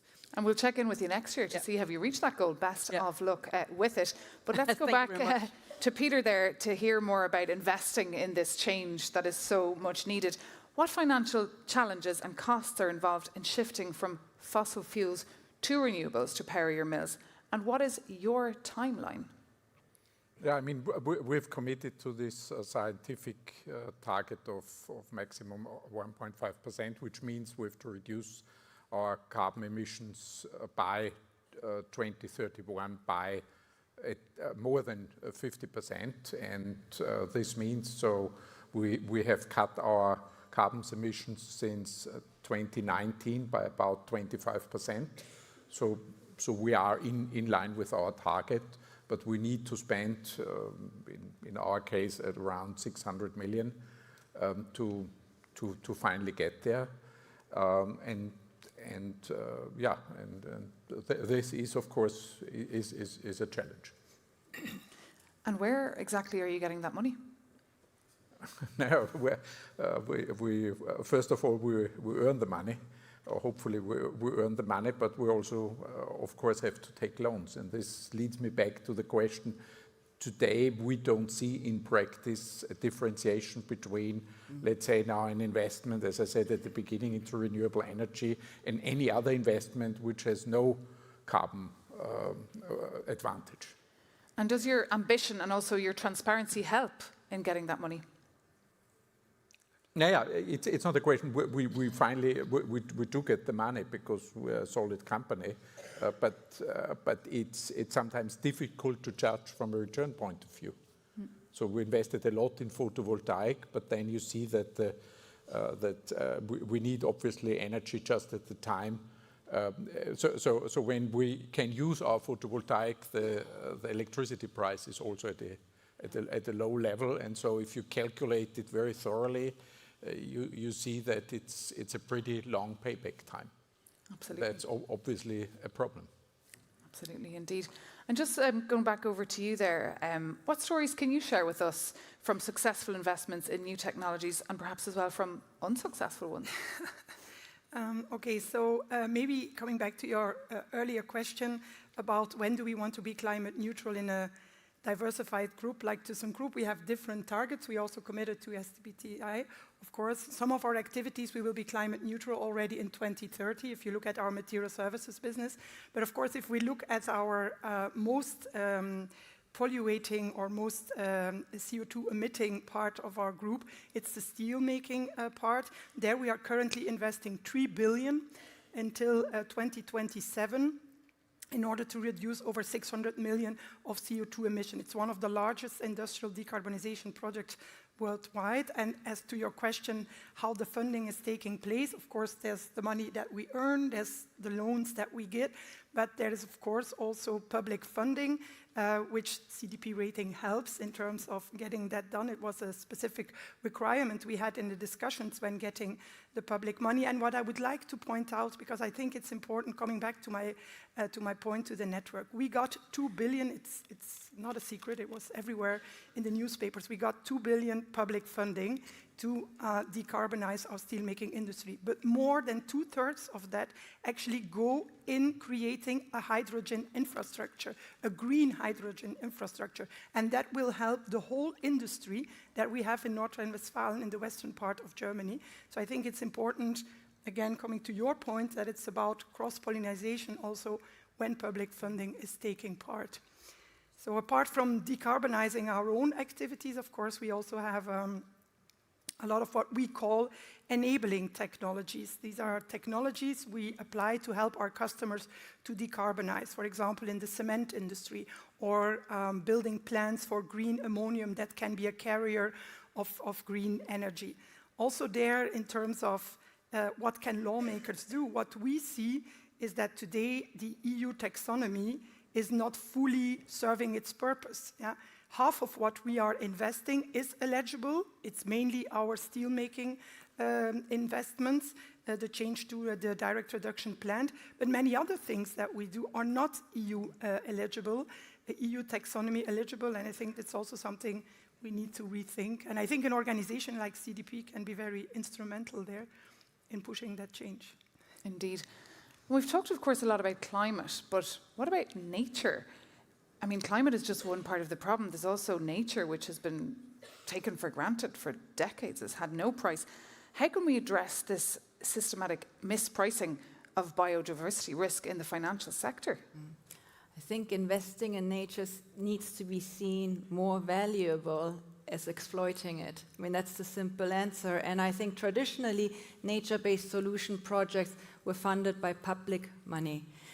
We see now that the funding gap in nature-based solutions is so vast, public money cannot do it on its own. So we need to crowd in private sector money and other sources of funding. However, for the private sector, as many of you are coming from the private sector, you need a return. You need a return that you can measure, that you can also report back and have a profit on. But it's not always straightforward. So I think for the private sector to invest in nature-based solution is still a new idea. We need to, by we, I mean governments. ADB works with governments, needs to make it easier for private sector to be able to measure the profits that are coming from nature-based solutions. We need to create the taxonomies that makes it measurable. And we need to have good projects that will pose a return. And just quickly, last year the ADB launched a Nature Solution Finance Hub at the last year's COP. And what this Nature-Based Solution Finance Hub is trying to do is, in fact, working with governments in order to create this enabling environment for the private sector to come into nature-based solutions. So this year we are preparing bankable projects, we are preparing pipelines for many countries, and we are also trying to understand what the risk barriers are for the private sector to come into nature-based solutions. And we are trying to help governments to make the case that it is worth coming in and you can have a return on your investment by investing in nature-based solutions. Okay, very positive message there. Thank you for that. Because as it stands, 7 in 10 companies in Europe are dependent on at least one ecosystem device. So I'm curious, Peter, from your perspective, how does Group measure its dependence on nature? Yeah, I mean, we are very dependent on nature because we use 2 raw materials. One is forests, and we are very proud that we work only with natural forests, also with mixed forests, both hardwood and softwood. And on the other hand, we produce a lot of products then with recycled material. So with the advantage we can use the material up to 25 times for our material. We don't get there quite because we have a recycling rate of around 86, 87%. So if you calculate this, it means we use it on the average 8 or 9 times, but this is still outstanding compared with many other recycling opportunities which exist in other industries. And so we also always say it's not about recyclability. I think that was over the last 10 years, it's now about recycling at scale. So it's not just important that you can recycle it, but do you recycle it? How often do you recycle it? And do you downcycle, or can you, I don't know the term, but can you recycle it into the same quality of products? And that's important for us. Would you like to weigh in there? No, I was just saying, you were saying downcycling, I was thinking upcycling. It's also for us, for example, already in 2016, we started a project to do a carbon capturing of our steel mill and use it then as a basic ingredient for ammonium or for methanol. So it again crosses different industries. So we talk about almost upcycling there because it used to be a waste and now it's being used. And back to your perspective there from the Asian Bank, should taxes on high-impact businesses fund green policies, do you think, given increasing public debt and resistant as well to climate policy costs? Yeah, that's a good question. Maybe not exactly on taxes, but one project I like to use an example, and which France is actually has proposed last year at the Gabon Forest Summit. Maybe you're aware of it. It's debt for nature swaps. So where in order to, France has suggested, and ADB is supporting it, to work with governments to excuse their debts in return for investments in biodiversity and forests. Yeah. I'd like to bounce that idea off you. I was just nodding, but I can agree to it. What about you, Peter? Yes, yeah, I would agree. Yeah. Yeah. And yourself? Well, we sure need funding for some for diversity, but we also need funding for the cities. And as I mentioned before, one part is getting financial and making green norms or CO2 taxations in Europe and other places. And I think we should move on making standards, good standards in European Union. But I really think that we ought to look more into some of the cities in the global south. How do they finance? And one thing is biodiversity, but some of them just lack common sense infrastructure when it comes to clean water, when it comes to energy, when it comes to making sure that there's actually green infrastructure in transportation and everything like that. So just let's not forget that. Yeah. Let's not forget common sense. I mean, that's pretty practical advice. Maybe on that one, in the Asia-Pacific region, we estimate that annually we need about $1.7 trillion for infrastructure. And that's not just for green. Green from that is 200 billion, right? There is still a need for what you just mentioned, water, urban, in transport, infrastructure to be built. But we need to do it through a climate lens. Everything needs to be, we cannot take off that glass anymore that everything needs to be green or as green as possible, with the sense of reality that we need to crowd in the private sector. There needs to be a profit for the private sector to come in. I mean, that cannot be forgotten.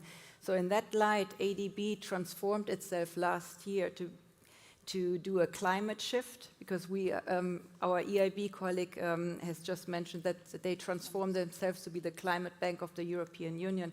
We have transformed ourselves to be the climate bank of the Asia-Pacific region.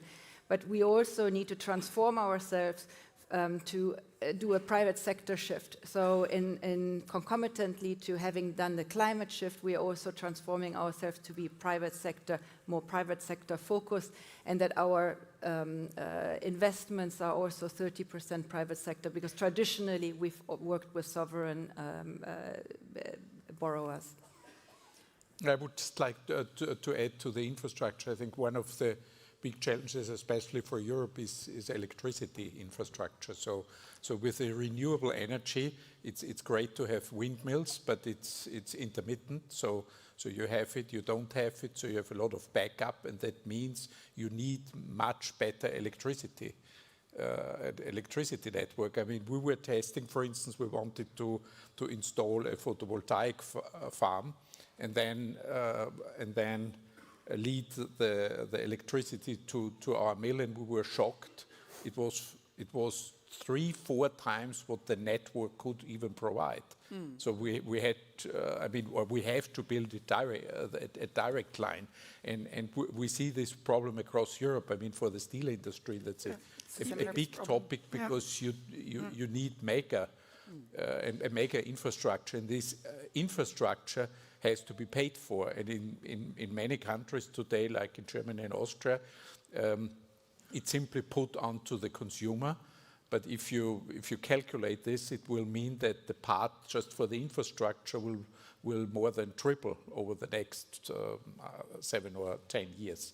So this is a question then of how do you finance it? Should the end consumer finance it, which means business, families, etc.? Should we pay it from public funds? How do we do that? And actually, there is no discussion. Well, we are having it now. Yeah. How should we do it? Give me the answer. I don't know the answer, but the European Union has to find a coherent answer. And for instance, say we pay it from public money, or we give incentives, because at the moment it's not done because it cannot be financed, because the returns are too low. And so everyone says, until this is not decided, I don't invest. Yeah. So I think there isn't a goal. I don't have the solution now, because someone has to pay for it, but we have to make this decision one way or the other. Otherwise, there is no funding. Otherwise, the infrastructure doesn't go, and then we have great windmills, etc. But we have to turn them off because we cannot use the electricity. That's the reality. I agree totally, and I'm very worried also that in Europe that we have become so bureaucratic, sometimes that even to put up new windmills now takes more than 10 years. from the very project takes form Yep. until you have the liability and you actually can move forward. So financing is not the only problem here.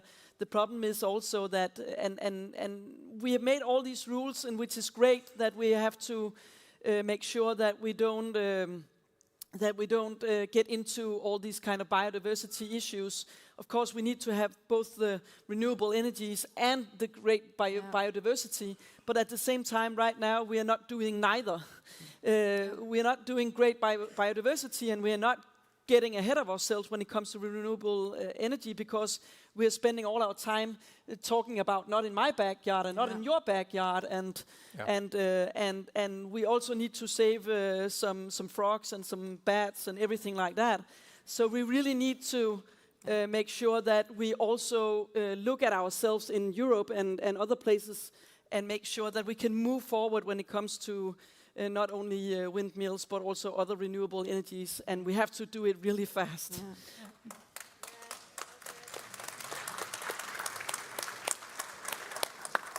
I could see a lot of people nodding along there with you when you said too much bureaucracy. I mean, that's again a debate that we're having a lot in Brussels, but many from the Commission would argue that you haven't seen bureaucracy. Look at Brexit. That was a real example of red tape and bureaucracy. So they argue that they need all that bureaucracy in order to get to... But where did they leave the Europe, the Great Britain? I'm not sure that's a good example.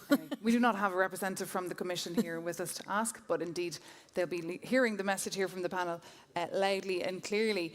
We've just a couple of minutes left really to close and ask you all what you think is the missing ingredient here. What one systemic change do you think could accelerate financing for activities with a positive impact?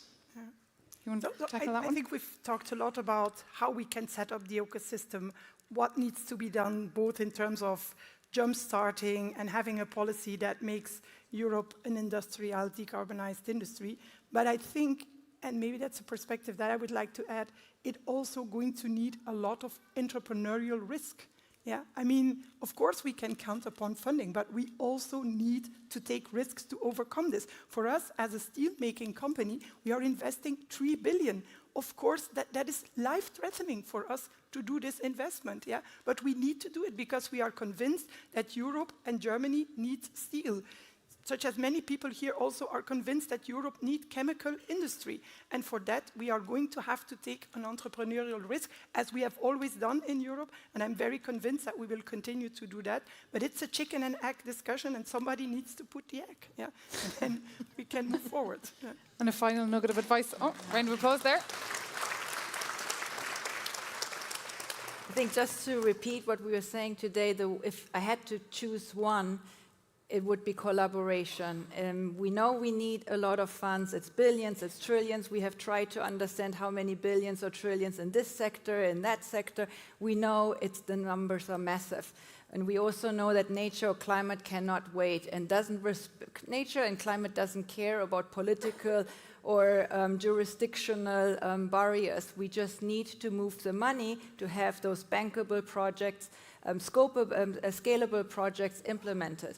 And I think in order to do that and create the enabling environment, amongst many other things, it is the collaboration between sectors, countries, companies, as we have heard today, that's the missing link.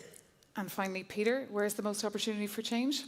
Yeah, so some things were already taken, so it gets more difficult now to say something. But I think the European Union has gone down a way of being extremely prescriptive about everything. So for everything, there's target and a lot of reporting, and so it becomes more and more of a planned economy where we are moving, and we know from history that doesn't end well. And so I think the way must be more to positive and negative incentives instead of endless prescriptions. Incentive, that is your key word. And Sophie Anderson, Lord Mayor of Copenhagen, final word with you. Well, I think we need more decision-making, and we need to do it fast. And at the same time, we need more citizen involvement, and that takes a long time.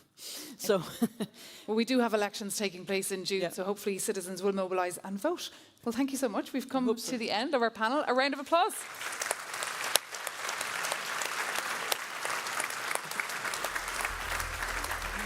Enjoy the rest of the awards. So, ladies and gentlemen, we've heard a lot about that CDP joint research report that is published today. It's a pulse check, really, on corporate financing of the green transition. And now we can find out even more about the nitty-gritty details of it by inviting up on stage Jennifer Sim. She's a partner and head of climate and sustainability for the UK and Ireland at Oliver Wyman, which is the company that co-authored their report. Jennifer, how are you? Very well, thank you. How are you? Great. So lovely to have you with us here on stage. First question will be really on the obstacles. What obstacles are companies facing when it comes to funding the green transition?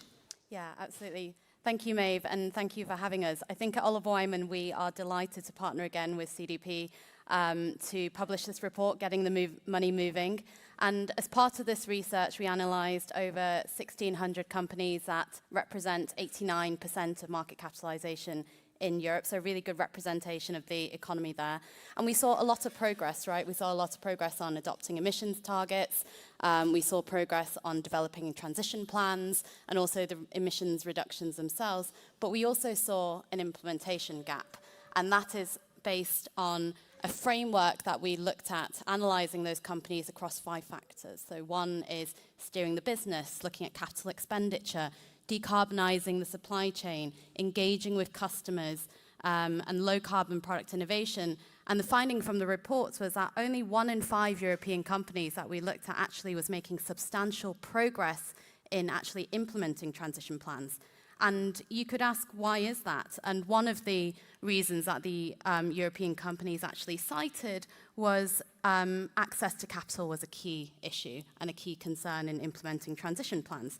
That's over a third of companies identified that as a problem, and actually nearly half of companies in the most capital-intensive sectors, the most carbon-intensive sectors that require the capital transitions, that's utilities, oil and gas, transportation, identified that as a concern.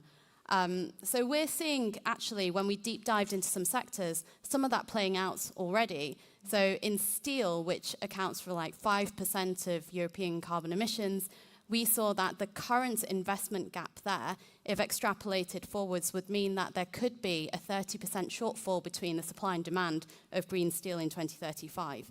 And in electric utilities, again, we estimated that around 1.9 trillion euros worth of investment is required to actually bring about the transition by 2030. Wow. But given the investment shortfall that already was observed in 2022, again, if we extrapolate that forwards, that could lead to a 285 billion gap in 2030.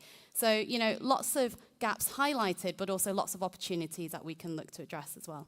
Indeed, and beautifully articulated there. Congrats on remembering all those figures. Just on the report, we've seen how fundamental economics, they're just not moving fast enough when it comes to supporting change at scale.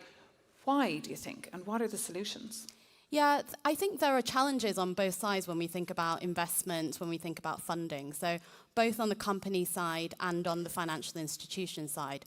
I think on the company side, what we've seen is that in many kind of new green business models, the actual kind of profitability, the economics are currently not as attractive. They tend to be a little bit riskier.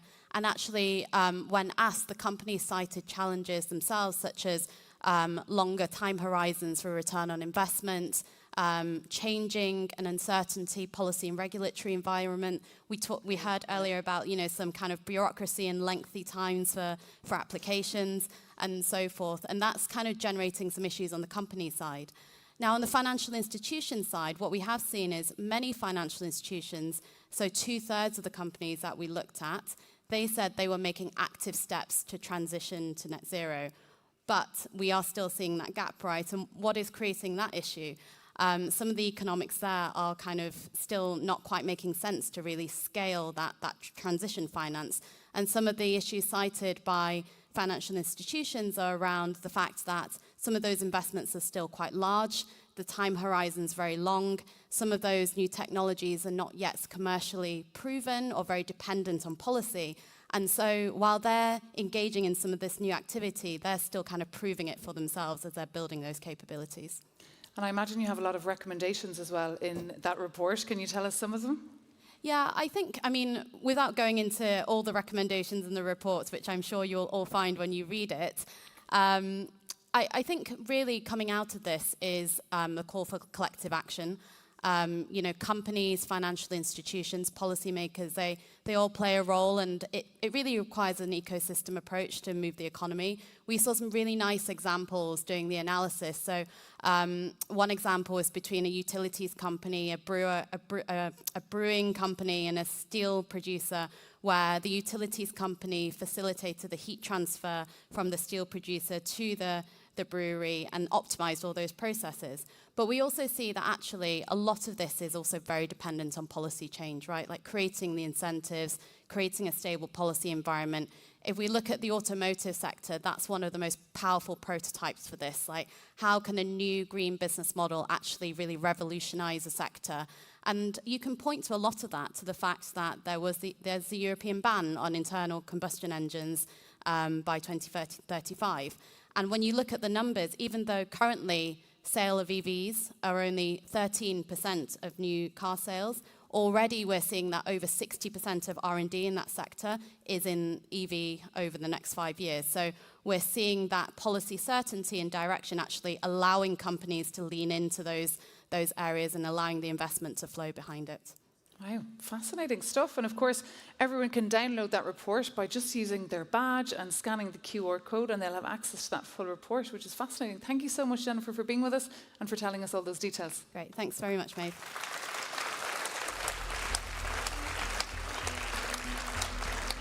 Jennifer Sim there from Oliver Wyman. Now, ladies and gentlemen, the time has come to get to know the CEO of CDP, Sherry Madera.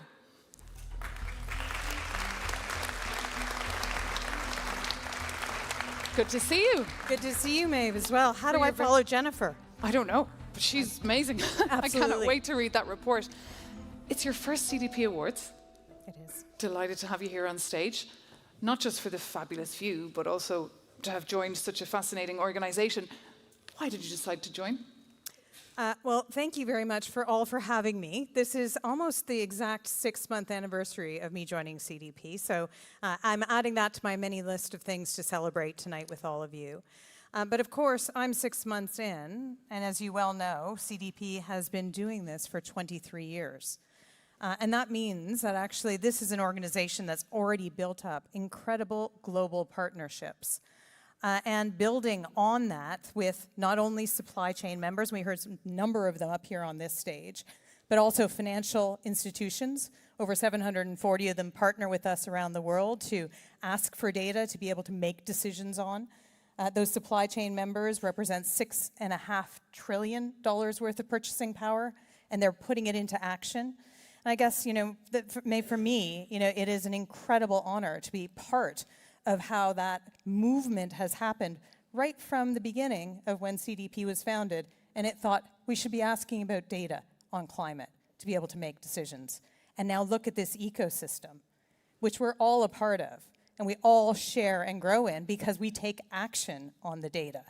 The data itself, and just surfacing it, is a big lift, right? We know that. We understand from all of you who are disclosing to us, it's not an easy task. And that's not an apology, that's because this is really worth doing. But of course, data for data's sake is not what we're after. What we're looking for is making sure that that data is really used to take action. We want to be able to take positive action together and across the globe and understand what good looks like. And of course, we've heard a lot today about thinking about finance, move the money. You know, that's a really strong signal and a phrase, and that's access to capital. That is one great way of using this data, but there are others. You know, there's other ways, including the supply chain, including business efficiencies, retaining talent. They want to know about what your business is doing and how is it that data actually supports the statements you're making in the marketplace. So access to capital, business efficiencies, and maybe a lot of what we talk about out there on the floor, out there in the real world, is compliance. And that's coming fast and furious, thinking about mandatory disclosures, thinking about general climate requirements from many different corners. And Europe is a real leader there. So speaking about this here is really, really important. So I'm simple, right? Let's keep it simple. The data that CDP collects is all about the ABCs: access to capital, business efficiencies, and compliance. And if we can make sure that that data that you are spending the time being able to share and report is being used many times, we actually are diverting our attention to the action as opposed to just the data. And that's exciting. It is very exciting. And what's also very exciting is I believe there's some changes afoot for CDP. What's coming up this year? Well, I think a lot of the changes are about making sure that we're aligning to those three things that I spoke about. You know, this is going to be a journey, and we hope you're all on this journey with us. You know, we're very open to thinking about partnership and how it is that we can make this a reality. It's about making sure the data is fit for the use case. So one of the commitments we've made this year is we're going to be completely aligned with the ISSB S2 standard.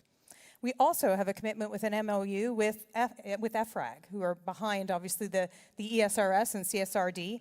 And that makes us really, really part of that ecosystem, not only here in Europe, where when you do business here, you have to think about those disclosures, but actually in my travels in the last 6 months to various places across the US, Brazil, thinking about Japan, thinking about China, thinking about India, where we also have presences. Those companies are very interested in understanding how it is when they share their data, they can also be able to use it in various different jurisdictions. So that's super exciting. And the reason why we can do this is because we're creating a new platform and a new technology. And is that going to be completely transformational this year? Not completely transformational this year, but it's a definite step in the right direction. And we actually need all of your help to be able to continue to make that journey even better. Because actually using the technology, tagging the data, making it as powerful as possible, that's actually a commitment CDP has to all of you and all of the ecosystem.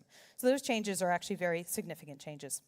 And Sherry, it's just 7 p.m. We've had so much food for thought on stage here since 4:30 when we kicked off this 2024 edition of the CDP Awards. Can you just share with us what have been your main takeaways from what you've heard? Yeah, absolutely. In some ways, when I started getting involved in thinking about data and climate and green finance and thinking about sustainable finance and sustainability, actually you needed to remind people about the data being important, that the data played a role here. And actually, we need to think about what we can measure, we can manage. And actually, what I heard on this very stage a little bit earlier was that someone fell in love with the data. Yeah. I love that. Because actually, the data is not a nice to have. It is a must have in order for you to secure your customers, your financiers and your investors, your talent, and your workforce. That's pretty compelling right to the core. So our conversations are with CEOs, they're with CFOs, they're with CSOs, and they're with the board. And that's where it needs to be. Thank you so much. Sherry Madera, the CEO of CDP. Thank you very much.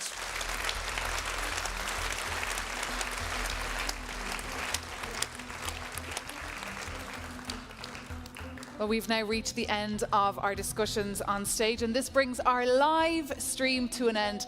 Big thank you to all of you who've been joining us this afternoon, celebrating with us the CDP Awards 2024. Stay tuned for a resume that will be coming up on Euronews in just a couple of weeks, and also you can find the whole block on the ChangeNOW website. Thank you so much for your attention.